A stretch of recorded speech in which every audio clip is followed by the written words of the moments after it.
Muy buenos días, guapos y guapas de 11º grado. Iniciaremos nuestra clase recordando un poquito acerca de la clase anterior. Vimos la tipología textual y su clasificación.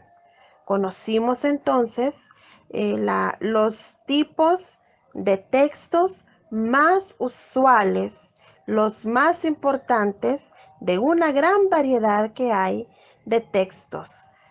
Aprendimos sobre el texto narrativo, el descriptivo, el dialogado, el expositivo y el argumentativo.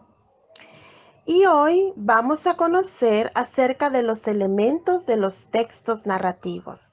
Así que por favor, escriban en sus cuadernos elementos de los textos narrativos. Y aparte, número 1, las acciones. El primer elemento de los textos narrativos son las acciones. Las acciones son los acontecimientos que suceden a lo largo del relato y que constituyen la historia. Bueno, las acciones principales se denominan secuencias y a veces, muchachos, las acciones se presentan en forma lineal o, mejor dicho, en prospectiva, es decir, hacia adelante. A veces las acciones en un texto van en retrospectiva, es decir, hacia el pasado. A veces se presentan en forma trastocada. Eso quiere decir que las acciones nos llevan del presente al pasado y al futuro.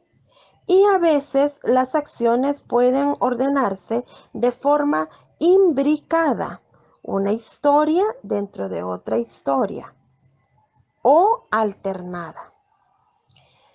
El elemento número 2 son los personajes. Elemento número 2, los personajes. Por favor, anoten allí. 2 puntos y seguido. Los personajes son los responsables de llevar a cabo las acciones del relato. Su participación influye en el desarrollo de los hechos y estos modifican a su vez las actitudes de los otros personajes. Repito, los personajes son los responsables de llevar a cabo las acciones del relato. Su participación influye en el desarrollo de los hechos y estos modifican a su vez las actitudes de los otros personajes. El tercer elemento en los textos narrativos es el narrador. Número 3, el narrador.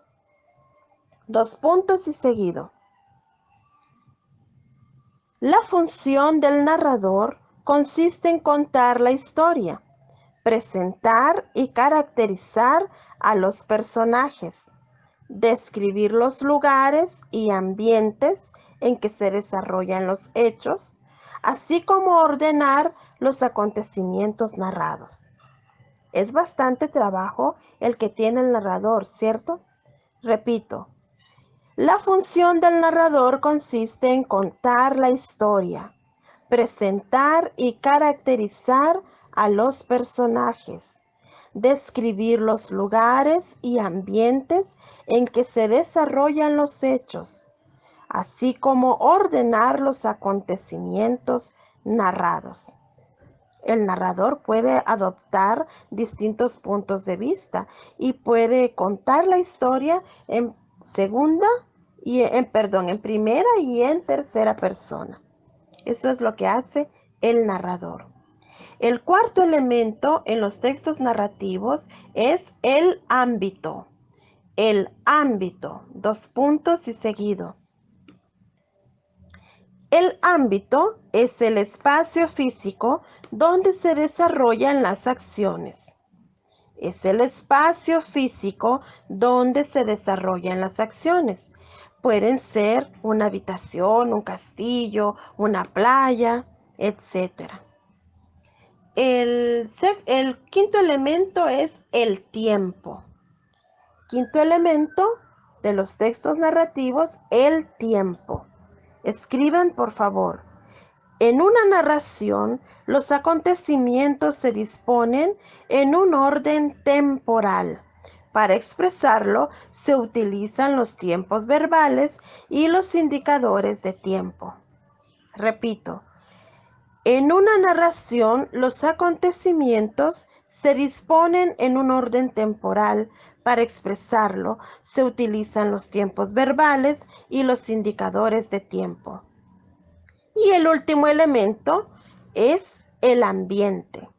Se conforman con todos los elementos de la narración, organizados de tal forma que producen en el lector un efecto o una impresión. Repito, el ambiente. Se conforman con todos los elementos de una narración, organizados de tal forma que producen en el lector un efecto o una impresión. Esos son los 6 elementos de los textos narrativos.